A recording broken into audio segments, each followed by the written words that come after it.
किशोरों का, युवाओं का एक समूह खड़ा हुआ। हम लोग को लगा कि शायद ये वो सारे लोग हैं जो किताब के करीब आना चाहते हैं या जो दोस्ती बनाना चाहते हैं। उसमें हम लोगों ने कई तरह की गतिविधियाँ प्लस की थी। मसलन संडे को हम लोग जाके उनके साथ ओरिगेमी कराना है, कभी थिएटर का एक्टिविटी है, कभी उनके साथ में कुछ गीत गाना है, दूसरा कुछ विज्ञान के उनके साथ में प्रयोग करना है। जैसे बच्चे खेल खेल में हाइड्रोजन गैस कैसे बनाना है वो आराम से बनाते थे।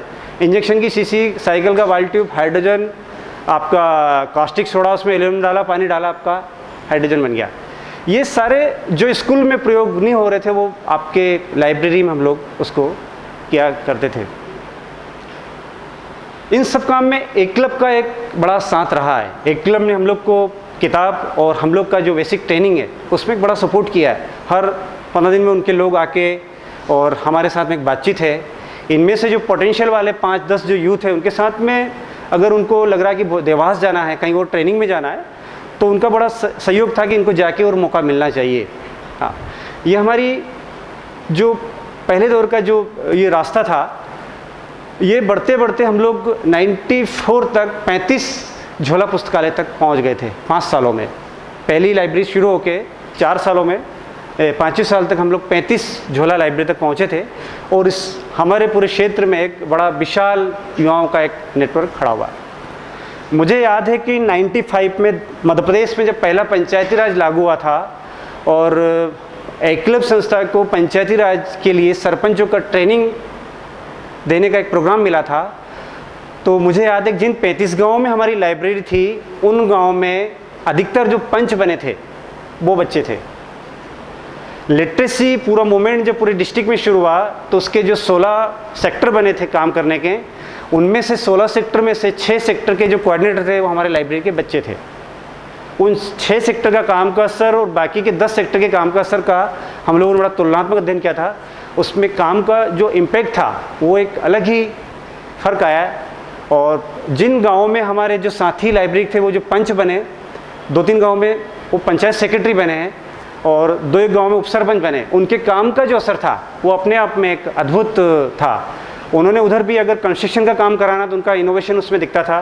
अगर वो पंचायत सेक्रेटरी बने तो ऊपर से जनपद से कैसे पैसा लाना है, कहाँ उनको सीओ से बात करनी है, वो कॉन्फिडेंस लेवल उनका एक अलग तरह का पनपा है जो हम लोगों ने उसमें काम करते करते देखा है।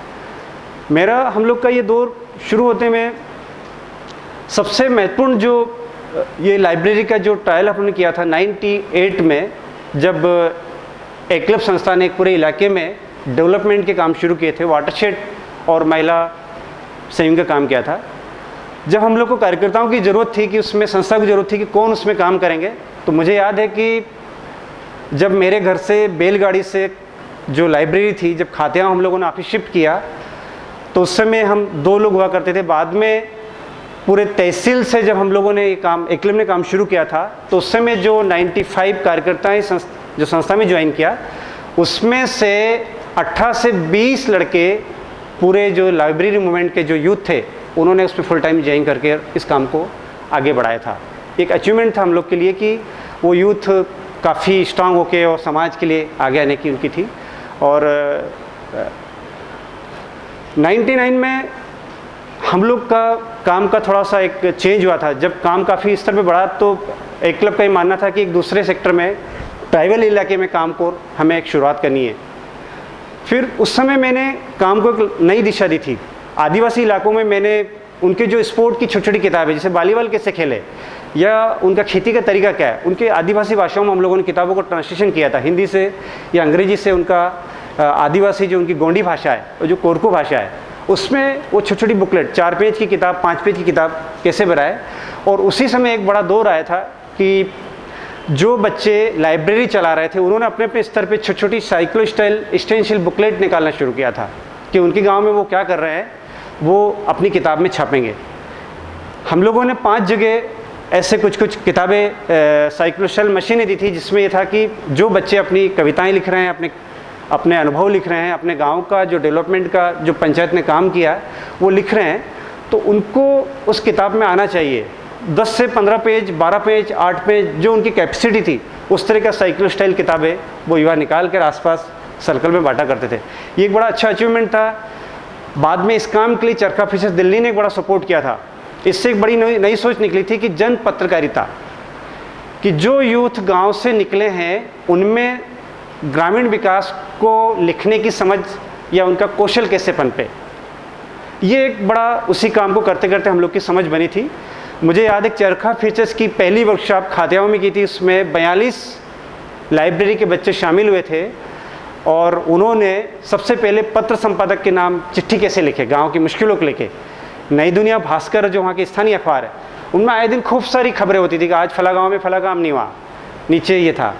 उस लिखने के कौशल को विकसित करने में चरखा फीचर्स ने एक मदद की थी। वो एक बड़ा काम था हम लोग का।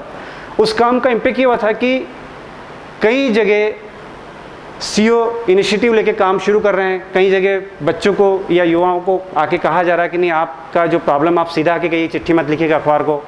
इनसे संपर्क साधने की कोशिश की गई कि आप ऐसा मत करिएगा। सेक्रेटरी बोल रहा है कि नहीं, आप चिट्ठी मत लिखिएगा, आप अखबार को हमसे कहिएगा, हम काम करने के लिए। एक बड़ा असर समाज में होने की शुरुआत हुई थी।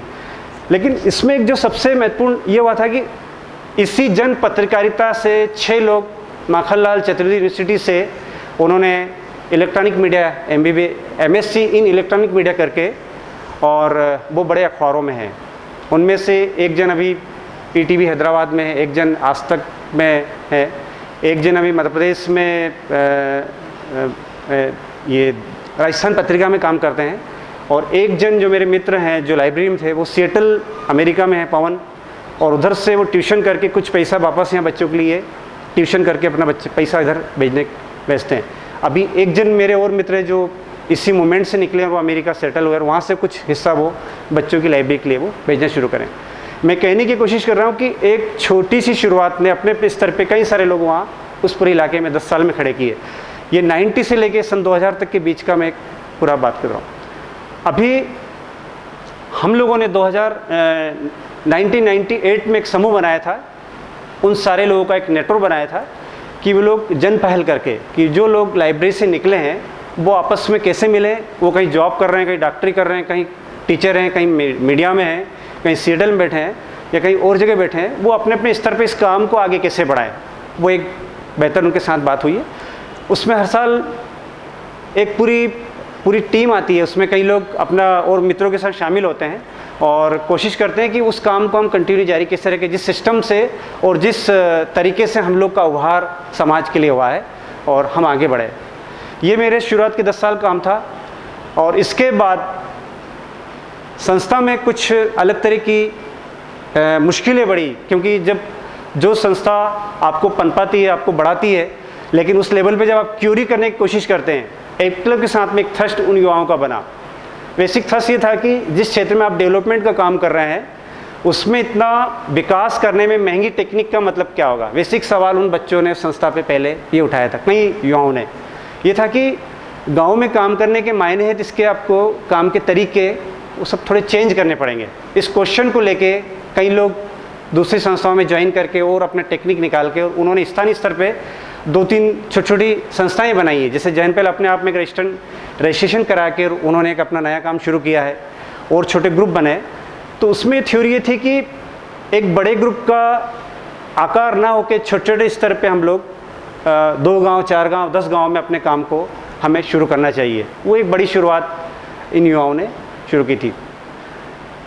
2000 में मेरा एक क्लब से जाना हुआ, मुझे लग रहा था कि शायद जिन ऑब्जेक्टिव को लेके एक क्लब के साथ मेरा जुड़ाव था और जिनमें मैंने 10-11 साल गुजारे थे, लेकिन मुझे ये लगता था कि शायद जो मेरी दिशा है या जहाँ मैं मेरे विजन को आगे लेके जाना है, वहाँ शायद संस्था का एक अंतिम सिरा पहुँच चुका है। उससे आगे क्योंकि संस्था का अपना ऑब्जेक्टिव शायद वहाँ ये मेल नहीं करेगा। मुझे लगता है कि लाइब्रेरी का जो 35 गाँव का जो ट्रायल हुआ है, वो लाइब्रेरी 200 क्यों नहीं हो सकती है, वो लाइब्रेरी 500 क्यों नहीं हो सकती है, वो लाइब्रेरी 50 क्यों नहीं हो सकती है। उसके लिए हम लोग क्यों नहीं प्लान कर सकते हैं।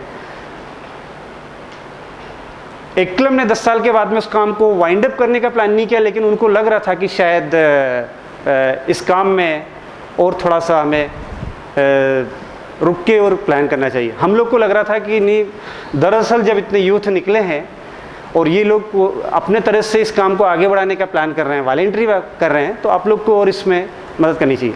अल्टीमेटली सोच ये बनी कि आपको अपने तरह से स्वतःस्फूर्त होकर काम को आगे बढ़ाना पड़ेगा। ये हम लोग का पहला संस्था, और मैंने 10 साल के बाद में संस्था को रिजाइन किया था। फिर दूसरे अनुभव के लिए मैं भोपाल में एक मुस्कान करके एक ऑर्गेनाइजेशन है जो पन्नी बीनने वाले, रेपर बीनने वाले बच्चे, उनके साथ में हम लोग काम करते, मुस्कान काम करती है। और मेरा उधर काम था कि जो मेरे इधर वाटरशेड और ख़ास करके जो वुमेंस सेविंग पे काम किया था एकलम में रह के लाइब्रेरी में करते हुए, उस काम को शहरी गरीब महिलाओं के साथ में उस काम को कैसे शुरू करें।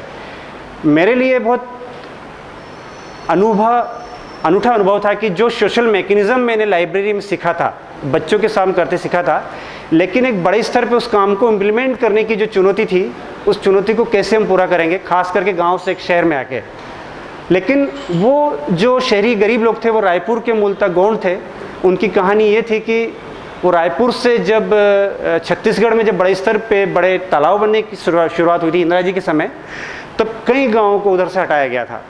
वो लोग रायपुर से ट्रेन में बैठे इटारसी पहुँचे। इटारसी में पता लगा कि एक ट्रेन नागपुर जाएगी, एक ट्रेन भोपाल जाएगी। तो कुछ फैमिली नागपुर के लिए वाली ट्रेन बैठी, वो नागपुर सेटल हो गए। कुछ लोग भोपाल, जब हबीबगंज रेलवे स्टेशन बना था उधर आके सेटल हो गए। ये उनकी कहानी है। भोपाल उनको पहुँचे 40 से 45 साल हुए, और उन लोग के साथ में मुस्कान काम करती है। मैं जिन लोग के साथ में काम कर रहा था, मैंने देखा कि वहाँ लोगों के पास में खाना खाने का बहुत मुश्किल है।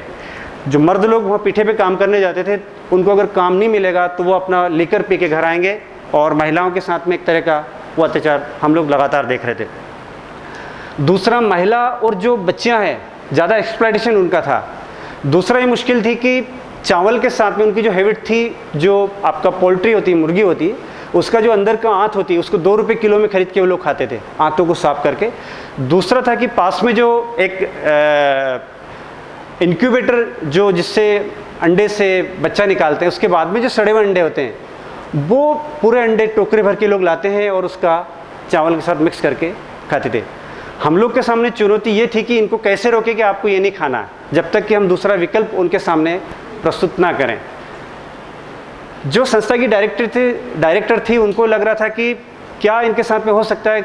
हमें लग रहा है कि बिल्कुल बहुत बुरी मुश्किलें हैं, एक सड़ा हुआ अंडा खाना और एक मुर्गी की लादी को चावल के साथ में खाना, मतलब बड़ी मुश्किल है। पूरा रास्ता आपका बहुत बुरा। उस स्थिति में उनके साथ में एजुकेशन के काम तो हम कर रहे थे, लेकिन कैसे उनमें एक सुधार लाए, क्या एक तरीका हो सकता है। कुछ दिन के बाद जब महिलाओं से लगातार बात हुई तो उन लोगों ने कहा कि हम लोग छत्तीसगढ़ में जो खजूर का मैट है, उस मैट को हमारे घर का एक झोपड़ी बना के उसमें रहते थे, नीचे बिछाने का भी मैट हम लोग उपयोग करते थे।